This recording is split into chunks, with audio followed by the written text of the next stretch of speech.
About 30 years ago, Miss Maria Ward of Huntington, with only £7,000, had the good luck to captivate Sir Thomas Bertram of Mansfield Park in the county of Northampton.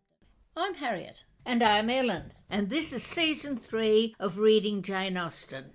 For this season, we're reading Mansfield Park, beginning with chapters 1 to 3. But before we start on the chapters, there are a couple of things we wanted to say. The first is a reminder that there will be spoilers in our discussions.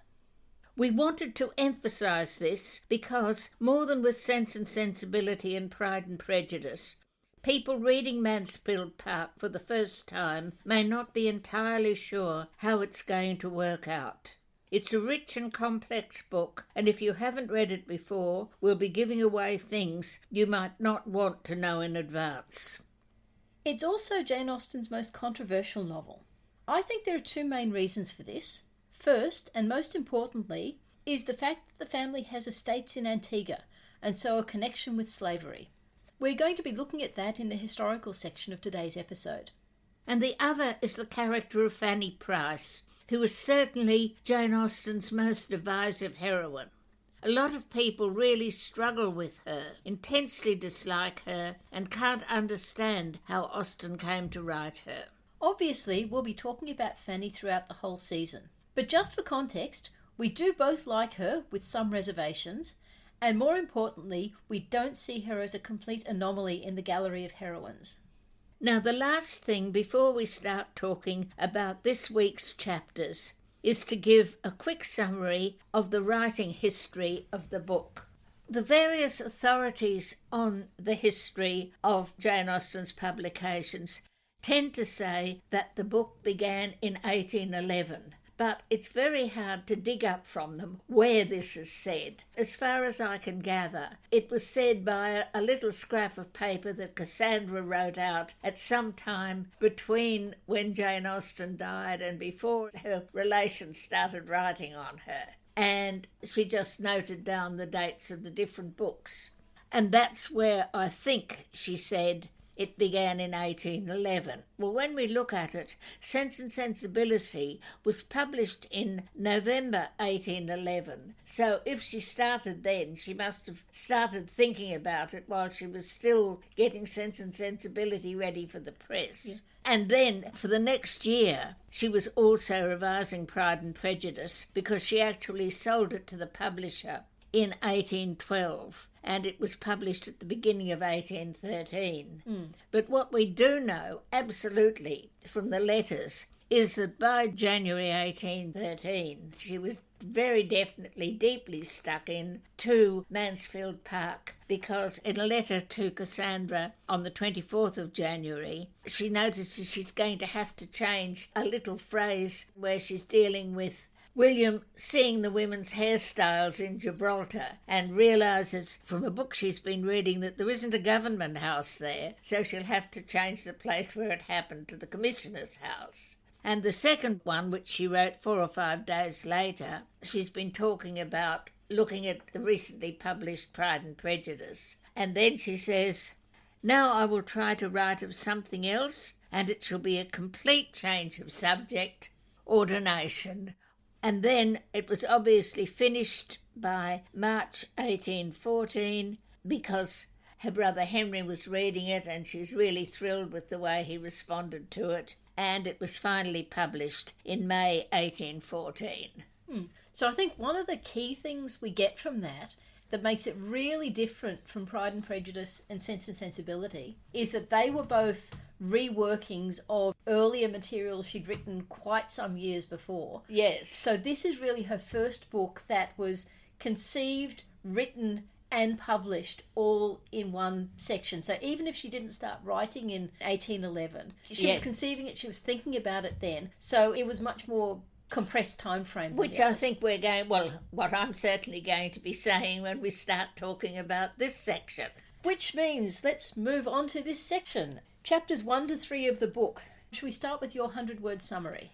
No, let's start with your 100-word summary. Okay. So, 10-year-old Fanny Price is brought to live with her relations, Sir Thomas and Lady Bertram of Mansfield Park, arranged by her other aunt, Mrs Norris, who is married to the rector. Her cousins accept her as a somewhat inferior part of the family, except for Edmund, who acts as a mentor to her. When Fanny's 15, Mr Norris dies, and due to Tom's extravagance, Sir Thomas cannot afford to hold the living until Edmund is old enough to be ordained. The other financial concern is the estate at Antigua, and a year later Sir Thomas goes there, taking Tom with him. Yours is much more elegant and flowing than mine. Mine is very formal and stilted. 3 Miss Wards marry the rich Sir Thomas Bertram of Mansfield Park, the Reverend Mr Norris, and the impecunious Lieutenant Price. After a 10-year breach, Mrs Price appeals for help with her large family. Mrs Norris arranges Fanny's adoption, and Fanny encounters the household at Mansfield, where the 2 Bertram girls denigrate her. Fanny feels herself timid and forlorn, but is comforted by Edmund. Mr Norris dies, but Mrs Norris avoids having to house Fanny. Tom gets into debt, the living is sold. Sir Thomas, with Tom, goes to the West Indies to look into his non-prospering property there. When I started this, I thought we're only doing 3 chapters, so it's going to be really easy to do a 100-word summary. But it turned out I had to leave out so many things I wanted to say. Yes. So let's get on and start talking about it. The thing I realised after I'd been looking at for a little while is these 3 chapters, though, they are fantastic. The way they prepare for the rest of the book is so beautifully done. Yeah. You know, when we were talking about Sense and Sensibility, you said it was a total information dump. Yeah. No conversations at all. When we looked at Pride and Prejudice, there were all those little bits about the Bennets scattered right through the book. Yeah. In this one, she knows exactly what she wants to say. Yeah. And it's all there. And she does it magnificently because she manages to give a little bit of information and then in comes a discussion. The thing I felt about the first chapter was that what it does is it sketches in dialogue the relationship between the Bertrams and Mrs Norris. In the second one, you get Fanny's character and Edmund's relation with her. And all of them, you actually, and I hadn't really picked this up until I was reading it closely this time, the relationship of Fanny, not just to Edmund, but also with Maria and Julia and Tom. The foundations are set. They all have affection for her. A bit of an afterthought, a bit dismissive, but, you know, it says that, well, the girls, they say that Fanny was good-natured enough. But she's obviously useful there. Yeah. When they're wasting gold paper, there's Fanny probably collecting up the scraps for them. Yes. And doing things for Tom when he's there. And again, I think this sums up Tom's character as well. His kindness to his little cousin was consistent with his situation and rights. He made her some very pretty presents and laughed at her. Tom comes across as not an ill-natured person, but thoughtless. Yes. And yeah, that again is setting up Tom's personality for the whole rest of the book. Yes. And the other thing it says is, there was no positive ill nature in Maria or Julia, and though Fanny was often mortified by their treatment of her, she thought too lowly of her own claims to feel injured by it. So she's always accepted as maybe not part of the family, but she's always there. They don't find her a problem. They just kind of don't notice her, but don't mind her being around. The one thing that is absolutely wrong for her is Mrs Norris. Yes. Right from the very beginning. Yeah.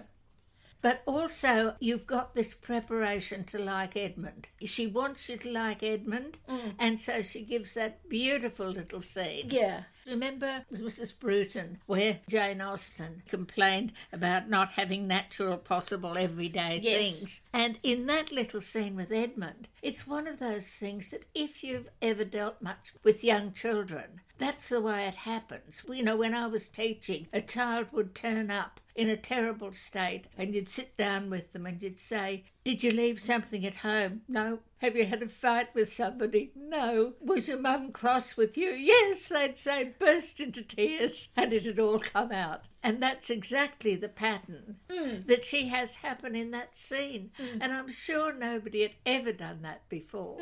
She just could pick up those natural, everyday way of things happening. Because, of course, this is the only one of her books where we actually properly see the main characters as children. And I also noticed she very carefully, again, spread throughout the chapter, but we are given the exact ages of everyone, so we know when Fanny arrives, Tom is 17, Edmund is 16, Maria is 13, Julia is 12, offstage William is 11, and Fanny is 10. Yes, I felt we could pick up here the beginning of something about Fanny's character because of how she turns into be that useful little helper to Lady Bertram. And we get told that she has this memory of the brothers and sisters among whom she had always been important as playfellow, instructress and nurse. Yes. So we've got this picture of her as a truly helpful, watching sort of person. And she is doing this same watching and being helpful once she's arrived at Mansfield,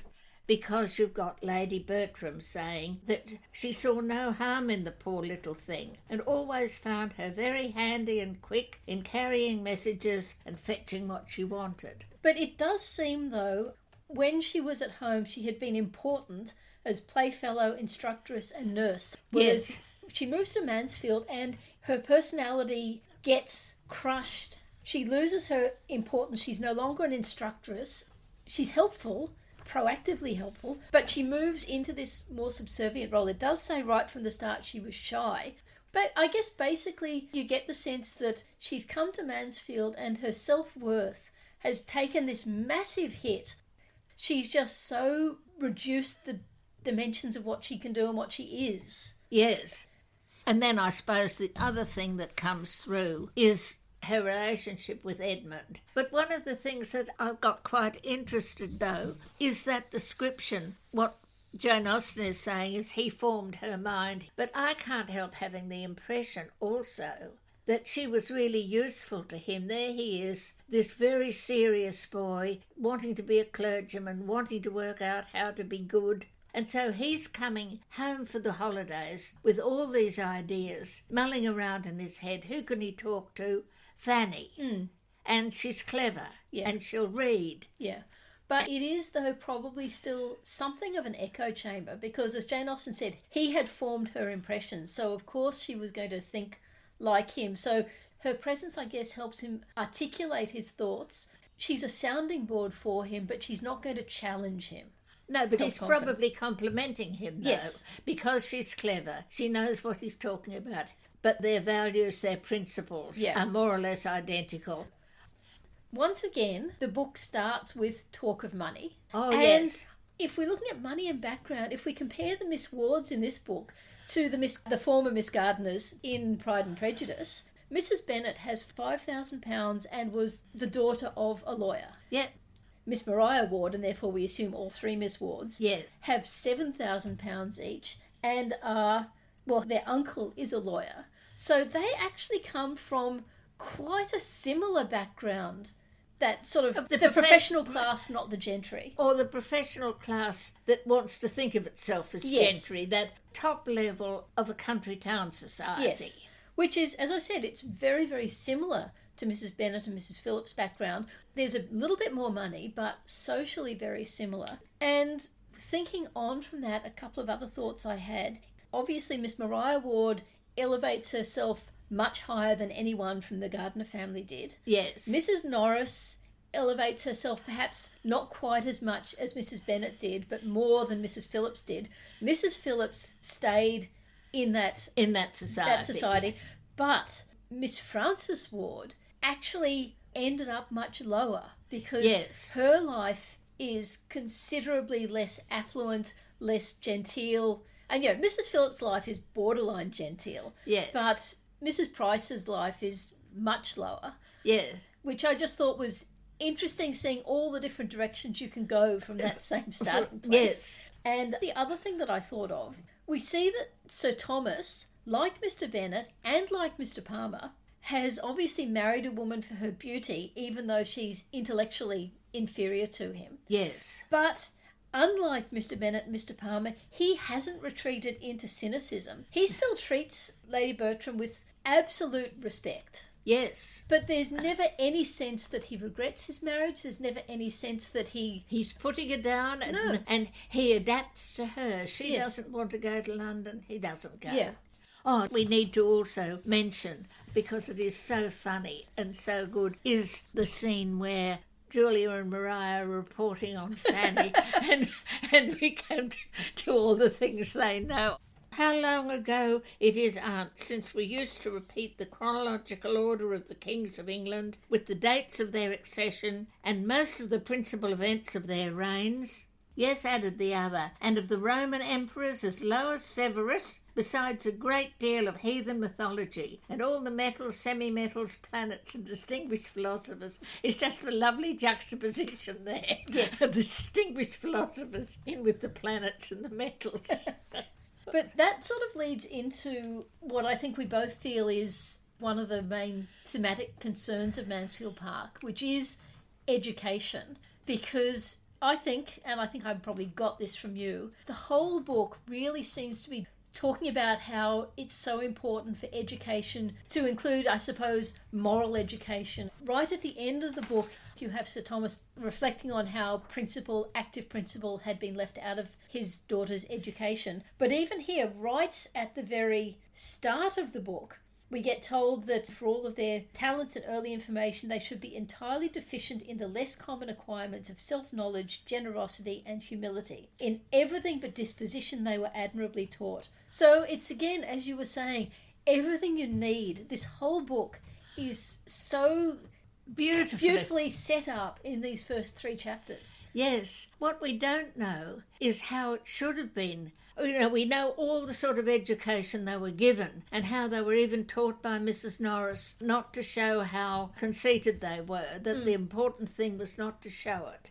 But we don't know how he thought it should be taught to them. Because we've got Fanny, who's had nobody teaching her anything. To a certain extent, she's, I think, probably something of a blank slate when she arrives. No, she's got the strong desire to be good. True, yeah. Whereas the girls have only got the strong desire to be admired. Yeah. I guess what you're meant to think, or what you're meant to glean as you're reading the book, is that Edmund was away at school. The girls just had their governess and Mrs Norris. And the governess was probably very heavily influenced by Mrs Norris because the governess wanted to keep her job, and Mrs Norris was all about appearances and not so much about the principle beneath it. Well, again, once you get into the Victorian period, the place where this is usually given to children is supposed to be by their mothers. Yeah.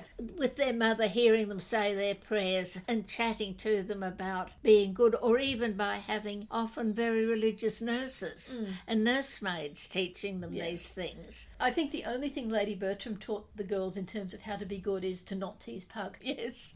Well, Mrs Norris is the one who's setting the moral tone of their upbringing. Yes. I mean, it's just how people get principles is really odd in the Jane Austen, because how do the Bennet girls get their principles? No, but it's definitely there, what you're saying about this question of principle coming all the way through. Yeah.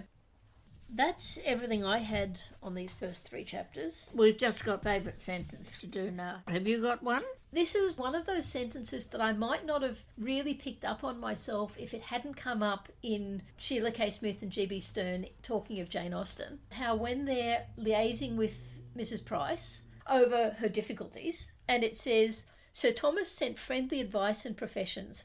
Lady Bertram dispatched money and baby linen, and Mrs. Norris wrote the letters. And as they said in talking of Jane Austen, can you just imagine the tone of those letters that Mrs. Norris is writing? But again, as with everything else in these first 3 chapters, it so encapsulates the relationship between those 3 people. Well, actually, the one I was going to read was also on Mrs. Norris, but it might be better if I choose one on Sir Thomas. There will be some difficulty in our way, Mrs. Norris, observed Sir Thomas, as to the distinction proper to be made between the girls as they grow up. How to preserve in the minds of my daughters the consciousness of what they are, without making them think too lowly of their cousin, and how, without depressing her spirits too far, to make her remember that she is not a Miss Bertram. I mean, that's something Fanny has to contend with. I think, though, what you have is that Sir Thomas is thoughtful and concerned about this. Yes. Mrs. Norris, on the surface, says yes, but then is continually pushing Fanny further down than... And does absolutely nothing about persuading the daughters not to think too badly of Fanny. Yes.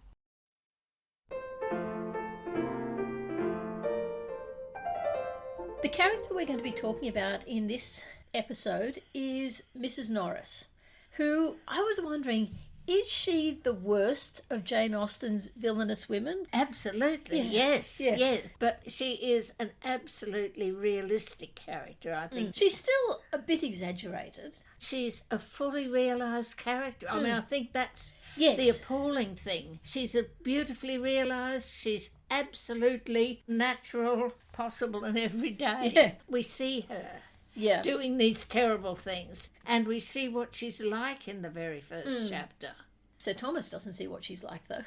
Sir Thomas has known her for decades, and it's only in the second half of the book that he starts to realise what she's like. I mean, because she is moderately good at what she does. You know, what she wants to do is organise things and be bossy, and she's worked out how to work on Sir Thomas.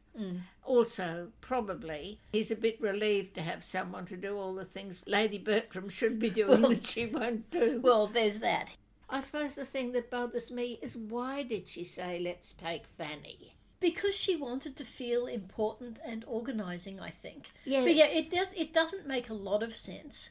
Did she, in fact, want someone that she could boss around? Because her role in that household is, after all, above the governess but below Lady Bertram. What she's doing is she's being semi-unpaid housekeeper. Yeah. Though, I mean, she bosses the servants in a way Lady Bertram doesn't want to.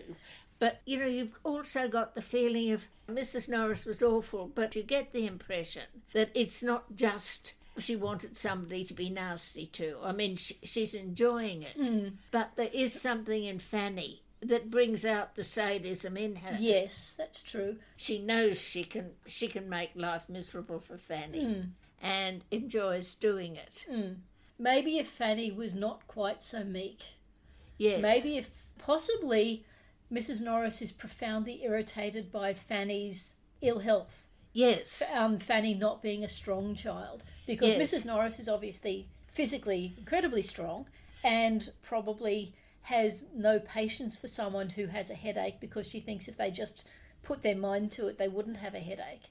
I think she would always have been setting up Fanny at the bottom of the hierarchy. Yes. Because Mrs Norris can't boss around Maria and Julia.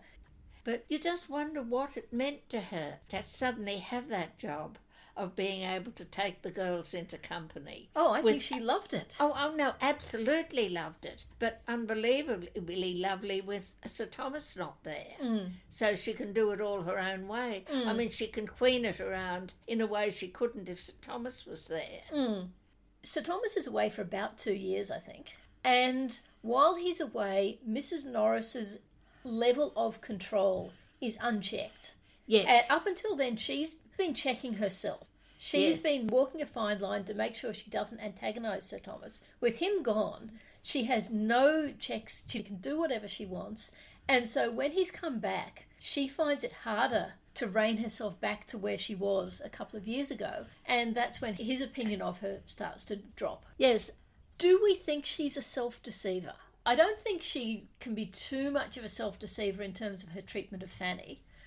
But... Oh, no, I'm sure she's a self-deceiver there. That what she sees is there she is. She's in this situation where it's up to her to train up this little creature that's been brought in. And she tells herself that she's done this wonderful thing in giving this little child an opportunity in life that she would... But the real problem for her with Fanny is when Mr Crawford proposes, because she doesn't want Fanny to marry him. Yeah. Quite apart from she thinks he should have gone to Julia, she obviously doesn't want Fanny moving out of her proper place. Yeah, she doesn't want to see Fanny so elevated. Yes. And that comes back to her intense dislike of Fanny. Yes. But I think the other thing she probably absolutely can't stand is the idea that Fanny, who has always been below her in the pecking order, will suddenly jump above her in the pecking order. Yes. And I think that would just drive her demented. Yes. She's so officious in terms of treating the servants right and how we must always think about the servants. And well, that's what she's saying. yes, but her actual treatment of the servants is probably fairly appalling, but she's always telling others about how we must be considerate of the servants, how we mustn't keep the horses waiting, how we mustn't keep the coachman waiting.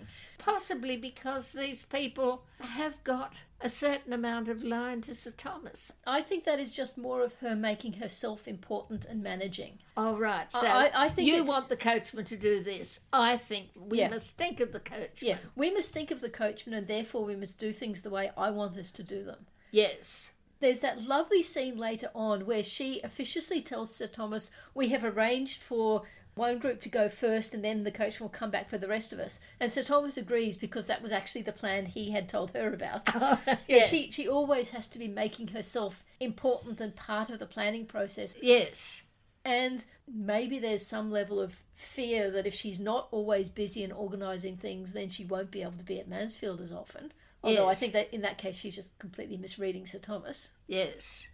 The other scene I love with Mrs Norris is when they're coming back from Southerton, and she talks about how the nice old gardener gave her this beautiful little heath, that he made her take it, and nothing would satisfy that good old Mrs Whittaker but my taking one of the cheeses. I stood out as long as I could till the tears almost came in her eyes. And then Maria says, what else have you been sponging? Yes. And her response, sponging, my dear, it is nothing but 4 of those beautiful pheasant's eggs, which Mrs Whittaker would quite force upon me.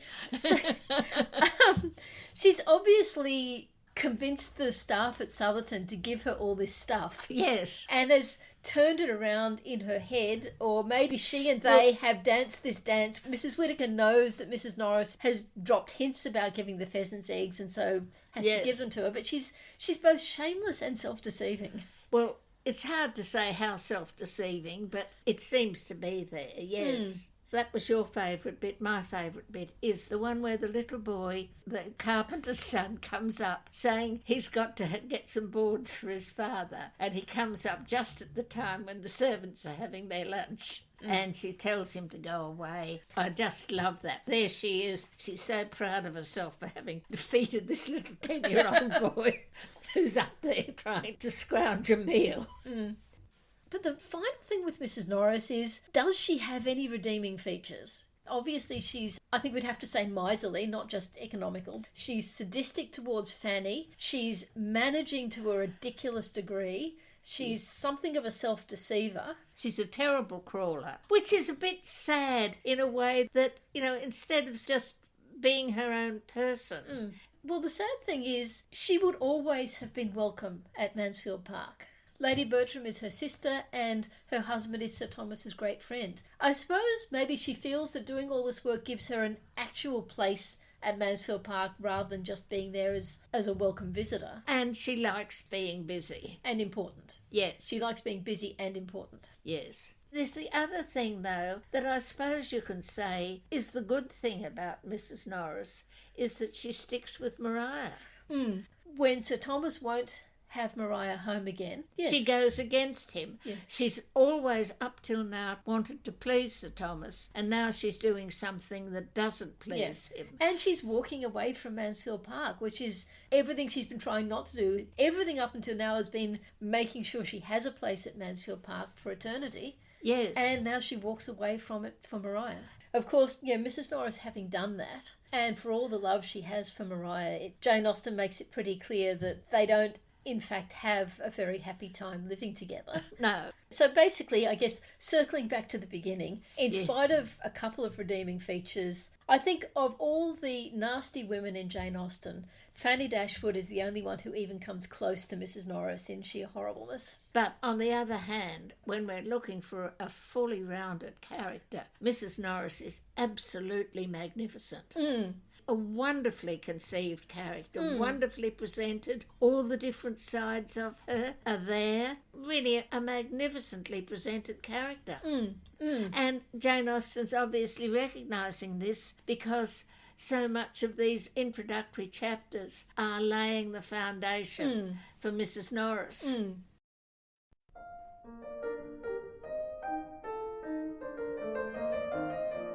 In the historical section for this session, I'm going to be looking at the background to Sir Thomas Bertram's plantation in Antigua. And before we continue, I'd like to say that Damianne Scott, who runs the Facebook page Black Girl Loves Jane, very kindly listened to this segment for us after we recorded it. She's made some very useful comments, which I'm going to add in at the end. In the 1500s and 1600s, Portuguese traders captured and enslaved people from Africa to work in the Portuguese colony of Brazil and the Spanish colonies of South America. But they didn't have the trade to themselves for long, because this is a time when the British private ships are roaring around the globe, and pretty quickly they entered into the trade of enslaved people. In 1625, though, the British captured Barbados in the West Indies, and in 1655 they secured Jamaica. By the early 1700s, which is probably about the time Sir Thomas's family got hold of that plantation, a triangular traffic had been established between the maritime nations of Europe, the east coast of the Americas, and the west coast of Africa. This very much involved Britain, as well as Spain and Portugal and France. British enslavers sailed from ports including Glasgow, Liverpool and Bristol to West Africa. There they managed to pick up people who'd been enslaved by fellow Africans, who then sold them to the traders. It's worth noting that while a lot of these people were enslaved by African kings and then sold, some African kings absolutely refused to take part in it. Yes. So we can't say that all the African kings were involved in this, but no, some were. They were then taken by way of what was called the Middle Passage, which was this trip from Africa to the east coast of America. And this trip across the Middle Passage became notorious for the horror and the misery that was caused to the people being moved. I think you've got some figures. Yes, well, apparently historian estimates suggest that even before they were put on the ships, about 4% of enslaved people who had been captured and put in forts awaiting the ships, about 4% of them died before even being put on the ship. They were locked up in cellars and jerry-built castles and that sort of thing just to hold them. And nobody seemed to worry. And then once they were put on the ships, it was incredibly inhumane treatment. The amount of space they had on the ships was just tiny. And they were often actually shackled to one another. Yes. Apparently, again, historians estimate about 12.5% of enslaved people who were put on the ships didn't survive the voyage, which is a huge percentage. Lots of them died from disease. Some committed suicide by jumping overboard. It was just unbelievably horrific. But this awful Middle Passage was just part of this. When they were brought over to the Americas, the enslaved people were then sold off to various forms of plantation, and their life was, well, in many cases, was not much better than what they'd been put through beforehand. And people with this background would have been working on Sir Thomas's plantation in Antigua. Why this trade was called triangular was that the sugar, the cotton, the tobacco produced by these people were taken all the way back to Europe and then spread through Europe from there. And then the ships set out with British manufactured goods, or mainly with rum, with guns, with gunpowder, with metal goods, and they took those round to Africa, which were then sold, and the enslaved people were then exchanged for them. But the outcome of this for the British economy was a large influx of wealth coming in from people who had made their fortune in these plantations in the West Indies. And a lot of them were doing what people so often did when they made a fortune overseas. They came back and they wanted to then turn themselves into successful parts of the British class system. So you got them buying up landed properties or marrying their daughters to people with landed properties. And obviously at some point in the past, this has happened to the Bertram family. So the people with all this money are integrating themselves into British society. But when one thinks of the triangular trade, you have to take into account that it was not simply the plantation owners and their children who were benefiting from this. All sorts of people throughout the whole of Britain were making money from it. You know, when you get in Jane Austen, some of these people who've made their money in trade, like the Bingley family, like Mr. Gardiner, like Mr. Weston in Emma, all these people have made money, and some of the trade could have been importing sugar, importing tobacco, importing cotton. And of course, they were able to import these raw materials from the Americas on the backs of enslaved people. But it wasn't even just the people who were making money out of it. I went to a talk by Catherine Hall in 1992, and this has been said many times since, but I was most impressed hearing it for the first time then, when she was saying, if you look at the whole British way of life, she said, we have our particular kind of cookery, and it's based on sugar. It's based on jams and preserves and puddings and pies and cakes and tarts, and that's seen as traditional English cooking. But all of that is based on the ability to get cheap sugar from the West Indies. But by the end of the 1700s, more and more was being spread about the horrors of the transport ships and what the conditions were like. And by the beginning of the 1790s, you've got abolition societies rising up. This is where William Wilberforce was significant. And so by the time you're coming up into the early 1800s, these abolition societies are spreading, and you've got a really big movement of pushing for the abolition of slavery. And little bits of it pop up in novels even later. In one of the Mrs Gaskell novels, there's an evangelical clergyman who refuses to eat sugar anymore, saying he can see blood in it. And there was this big pressure, and in 1807 there was an act for the abolition of the slave trade. But of course that didn't stop the exploitation of enslaved people on the plantations. So what that meant was that the taking of people from Africa was made illegal, but it was not in any way illegal to continue to run a plantation with enslaved people, and if those enslaved people had children, they were also enslaved. Yes, and this is what would have been happening on Sir Thomas's plantation. In a sense, there was a bit of a lull, but more or less, even from the passing of the 1807 Act, there were some people still pressuring to get rid of slavery, though it wasn't all that strong during the time Jane Austen was writing.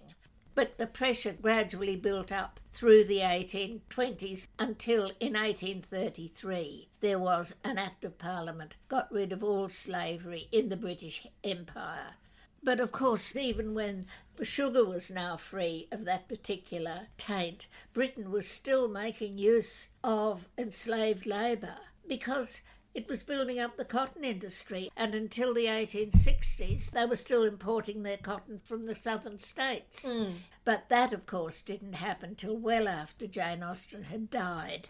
She dies in 1817 when the whole movement for total abolition is only just picking up. But by 1814-15, she is reading this book by Clarkson, which the notes tended to say was a book on the abolition of the slave trade, and she was very keen on that. She was moving with the more enlightened people of her age to a stronger and stronger disapproval of the whole use of African people. What you're seeing is this whole abolitionist movement growing. Some people at the beginning are very strong. I don't think the Austens ever were. But by 1840, you've got her brother Henry is being a delegate to an anti-slavery congress in London. There's a really interesting YouTube video, which I'll put a link to, where Devaney Lucer talks about all the historical evidence she has found of the Austen family's connection with and views on slavery. Yes. But anyway, how does this apply to Mansfield Park? Well, obviously what you've got is Sir Thomas's plantation is right up at all the abuse and exploitation. When you look at the evidence for it, it also looks as though it was an inherited plantation because Mrs Price knows about it, and that was after a 10-year no contact. And it's not he just owns the property. He's relying on the profits from the plantation. So presumably he goes to Antigua to get rid of the management he's got there and find a new manager, perhaps some new overseers, something like that. So what this really means is that everyone in the trade class, the gentry, the aristocracy were all complicit to a greater or lesser extent, yes, because everyone was benefiting. Well, so every character in Jane Austen's books is complicit. But the difference here is that we know that Sir Thomas was directly engaged with enslaved people. Yes. But you've got Jane Austen. She has to get Sir Thomas out of the way. So where can she send him? Well, she could send him to the East Indies, to India, or does she send him to the West Indies? She chooses to send him to the West Indies. What can he do in the West Indies? He has a plantation, as many people in his position did. Well then, how have modern readers responded to this aspect of Mansfield Park? Well, no, I do have to say that when I first read Mansfield Park, I was shocked.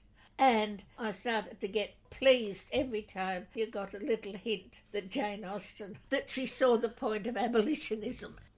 But at that time, I then just saw it as the very worst end of all this dark underside of the society Jane Austen was writing about. You know, the Bennets having these huge dinners with 24 families, while the people that did the work were lucky if they were having a slice of bacon with their meal. That it went with anyone who was caught poaching being transported to Australia, or the floggings that were happening in the army and the navy. That's something that you have to do if you read Jane Austen. You have to realise that these people are living a very privileged life and they're benefiting from dreadful lives that other people are living.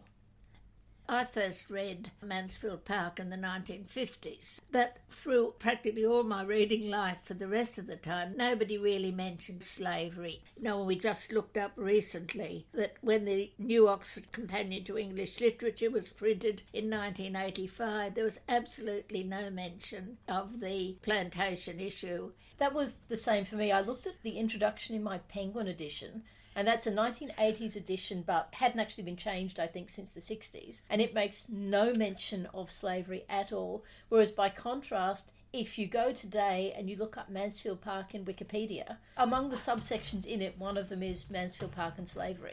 It's part of the discourse now in a way it just wasn't for such a long time. Yes. John Sutherland seems to say that it was very much started when Edward Said wrote an essay on Mansfield Park. Yeah, I've got that written down. In 1993, Edward Said published Culture and Imperialism, which was a collection of essays, one of which was called Jane Austen and Empire. But in that essay, Said drew attention to the slavery implications of Mansfield Park. He saw Mansfield Park as demonstrating the way Europeans chose to view their momentous impact on the rest of the world as something natural, inevitable, and not to be questioned.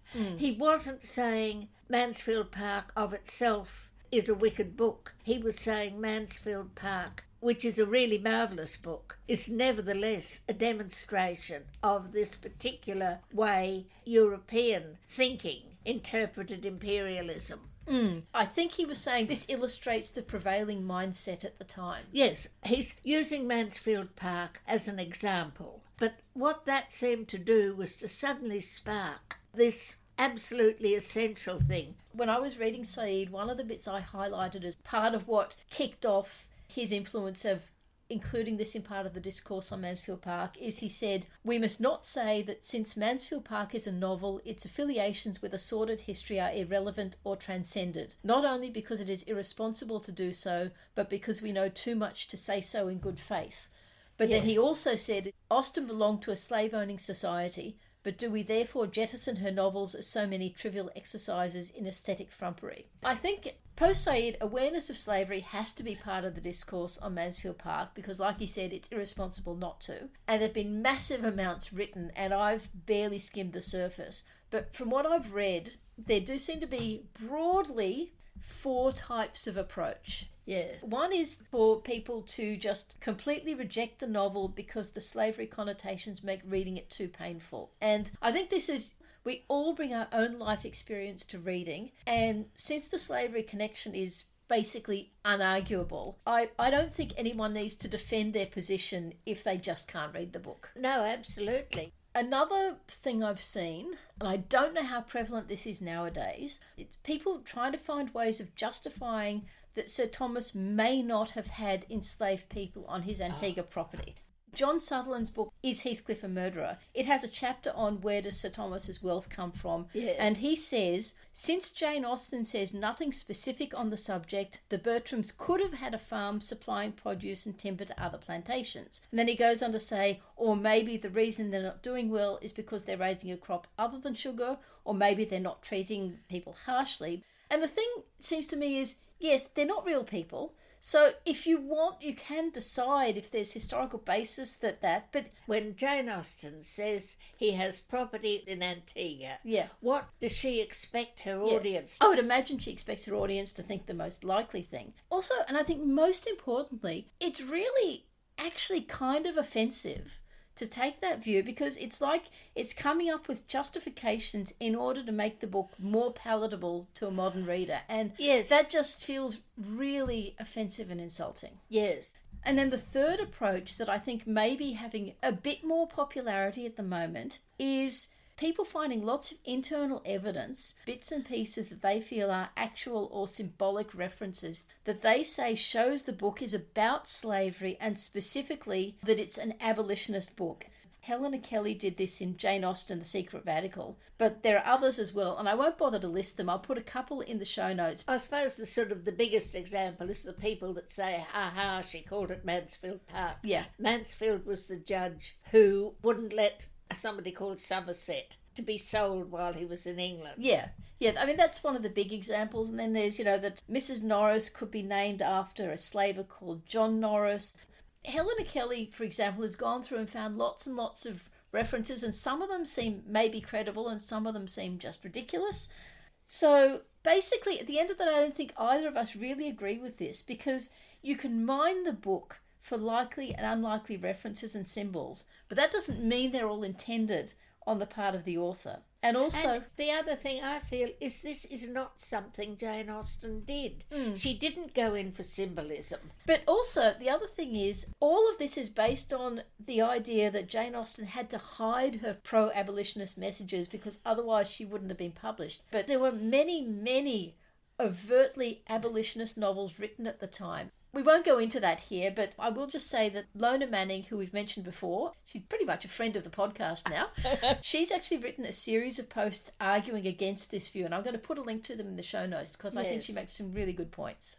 So basically, it seems to me that viewing this book as being strongly pro-abolitionist and about the abolition of slavery, it's just another way of trying to make it more palatable to a 21st century reader. Yes. And so I think, and this is what you said earlier, it seems to me that even though it's difficult, we just have to accept that Jane Austen accepted as normal aspects of her society that today we would find abhorrent. Which is what Said said. Yeah, exactly. Said says, it would be silly to expect Jane Austen to treat slavery with anything like the passion of an abolitionist or a newly liberated slave.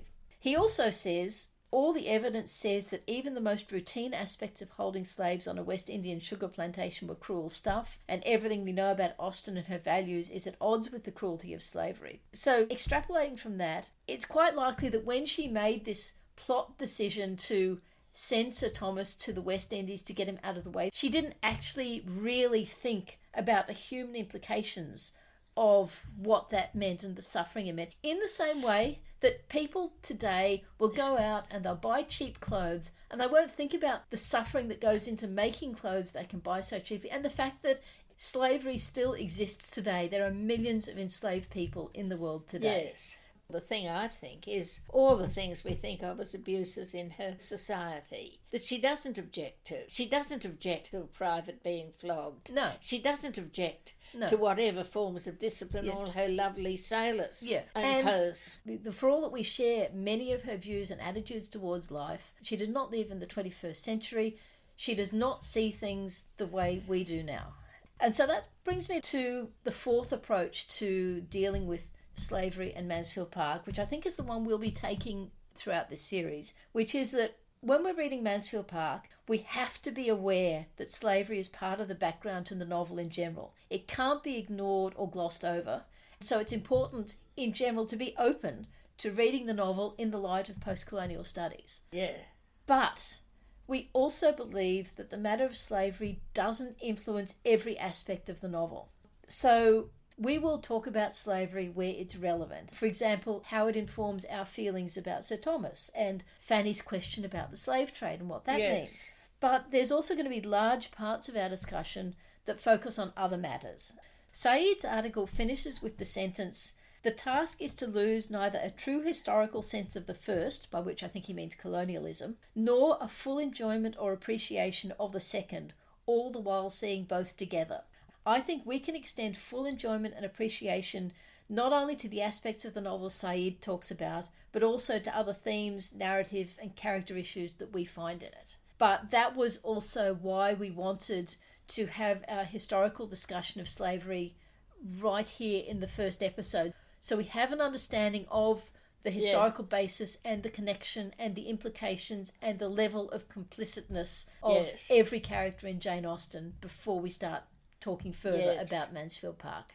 Yep.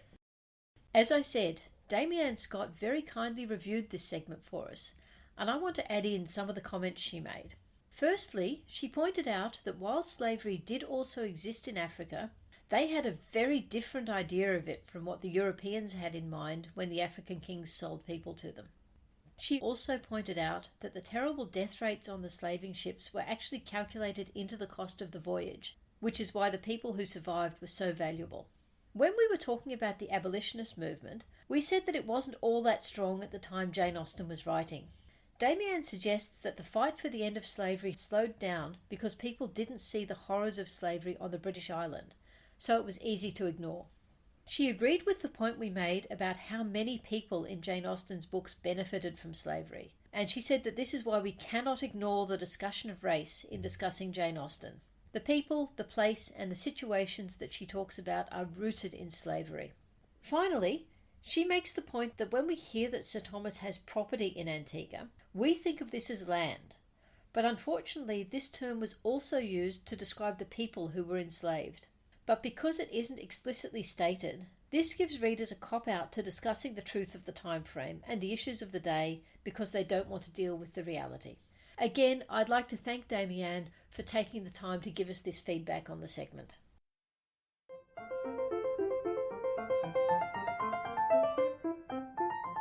In terms of the pop culture versions of Mansfield Park, there actually seem to have been fewer versions of this book than there have been of Pride and Prejudice and Sense and Sensibility. And well, it's not surprising when you think of the difference in appeal. Yeah, and I think particularly one of the issues has been the character of Fanny and the challenge of making her appealing to a broad audience in a cinema version, because so much of what you know about Fanny is interior. So unless you have lots and lots of voiceover, it's actually really hard to present that character, because what everyone else sees, except maybe Edmund, is this quiet, shy, helpful, mousy, never says anything, downtrodden character.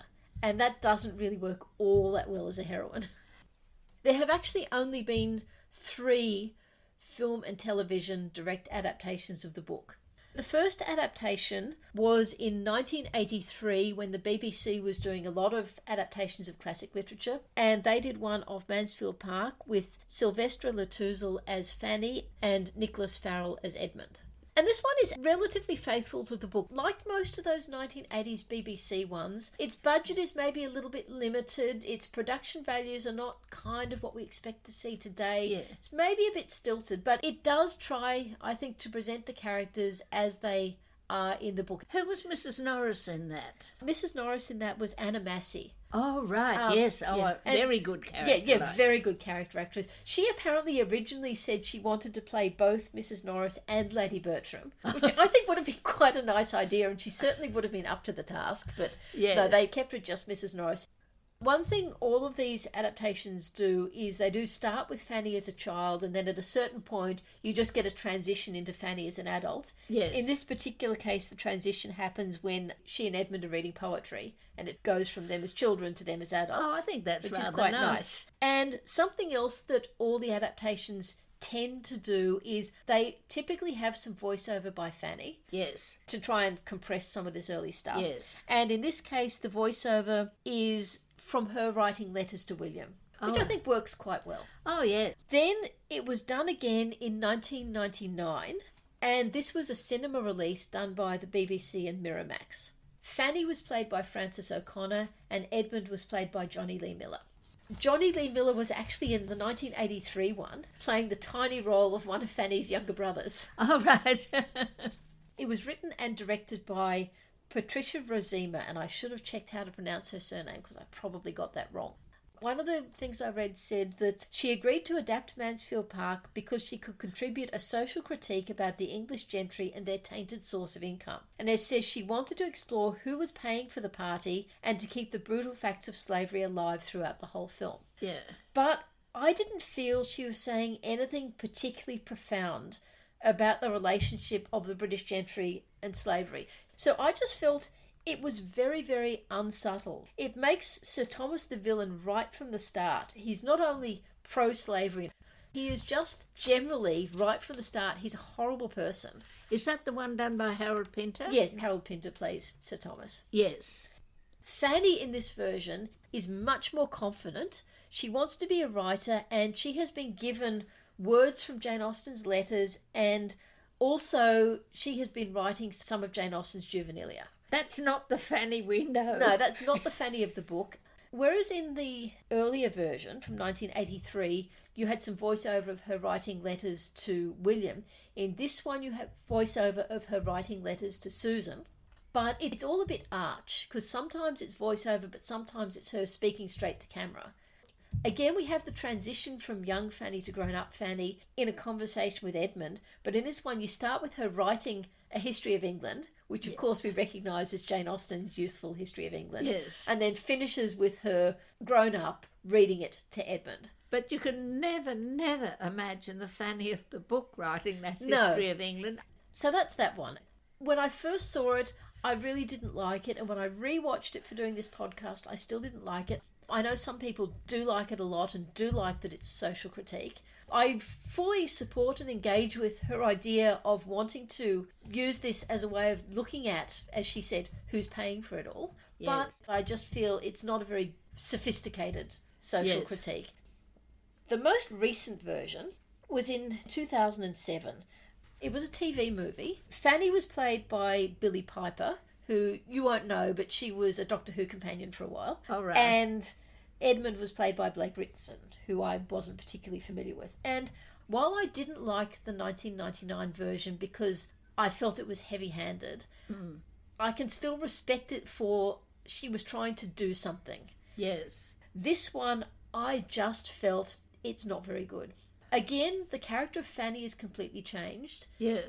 The 1999, I don't agree with the way Fanny was changed, but I could see the purpose of it. It was still drawing on Jane Austen. This one was just creating a slightly hoydenish heroine who likes running around and riding horses, and who never has her hair up.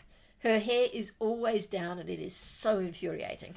This covers the first 3 chapters in 5 minutes, and it's lots of voiceover by Fanny, but whereas the other 2 had voiceover as a letter and often drawing on text from the book, this just has voiceover and it's nothing from the book. It's just this. And is she a child? Yeah, again, it starts as a child. Yes. And in this one, Fanny the child and Edmund the child are outdoors playing shuttlecock, and then it transitions into Fanny the adult and Edmund the adult are outdoors playing shuttlecock. Yeah. So those are the 3 film and TV straight adaptations.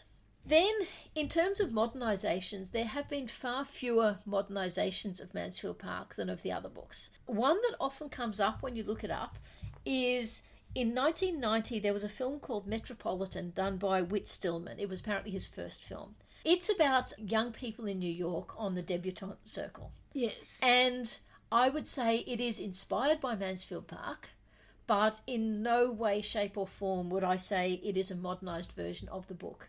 Some connections I see. First of all, the concept of principle, and the word principle is used multiple times throughout the film. Mm-hmm. There is one character who is significantly less wealthy than the others and is kind of taken up by this group. A girl or a boy? A boy. And another thing is that he and the most principled female character have several conversations about Jane Austen in general and Mansfield Park in particular. All right. I did enjoy watching it, but I do not think this film really counts as a modernisation of the book. Yes. But what does count as a modernisation of the book is a web series. Oh, yeah. Called From Mansfield with Love. It was done in 2014 by a group called Foot in the Door Theatre, founded in 2007 by a group of third-year students from the University of Winchester. I actually really enjoyed this web series. Even though they were amateur, I found most of the actors did good performances. I do have to say, once again, Fanny Price is not the Fanny Price of the book, but I have a lot less issue with that somehow when it's a modernisation than when it's an adaptation. Yes. Maybe that's just me. The concept behind this one is that Fanny's brother is in the Navy and often doesn't have good internet connection, so he sent her a video a video camera and said, "Can you make videos so that I can watch them when I do have internet connection?" Yes. Mansfield is a big hotel. Fanny is, well, she was called Frankie in this. She knows the family, but she's also essentially working there as a maid. Mrs Norris is her boss. Yes. And I thought they did a lovely job of bringing in bits from the book sometimes in unexpected contexts. And I really did enjoy that series. In terms of modernisations in books, I've talked before about the Austen Project and its versions. Well, it ran out of steam before doing Mansfield Park. There have been various other modernisation books, most of which I haven't read. I'll put a couple in the show notes. I'll try and read a couple of them, but none of them sound all that exciting. Actually, you wouldn't have ever read it. There is a D.E. Stevenson that's obviously based on Mansfield Park. Okay. I'll see if I can dig up the name. One thing I said before, particularly in terms of modernisations and books, was I was going to make a concerted effort to try and read a lot more non-white versions of the book. Well, when it comes to Mansfield Park, there just don't seem to be any. I haven't been able to find even any fan fiction that is putting it in a different cultural context. In terms of continuations of the book, one of the first Jane Austen sequels I ever read was Joan Aiken's Mansfield Revisited, which is from 1985. I think that was at about the point there was suddenly a boom starting in Jane Austen sequels. Well, that's the time when all those BBC films were being made. Yeah. My memory of Mansfield Revisited was, it was readable. I finished it. It was predominantly about Susan and her life after coming to Mansfield Park. Oh, well, that's quite interesting. So, yeah, I might try and reread it. But as I think I've said before, while I love modernisations, I'm not that big a fan of continuations. No. And the last category is the variations on the book. There's a lot of Jane Austen fan fiction that does all sorts of variations and far too much for me to read all of it. So just a couple I wanted to call out. Amanda Granger's series where she does the diaries of all the main heroes. Yes. She does one called Edmund Bertram's Diary. Oh. And the thing that struck me most when I read it was what you get is this picture of a young man who is so unaware of everything that's happening around him. Yes. Another one that I should probably mention is a trilogy of books called the Mansfield Trilogy, written by Lona Manning. She picks up the story just after Lover's Vows, and she takes it on a completely different path, and she uses it as a way to explore lots and lots of themes about what was happening in the 19th century. She doesn't have Fanny married to Edmund, and that probably is actually a bit of a theme with some of these variations. I know there are quite a lot that have been written that involve Fanny and Henry Crawford ending up married, because a lot of people want Fanny and Henry Crawford to end up married. Just something we'll talk about later. Yes.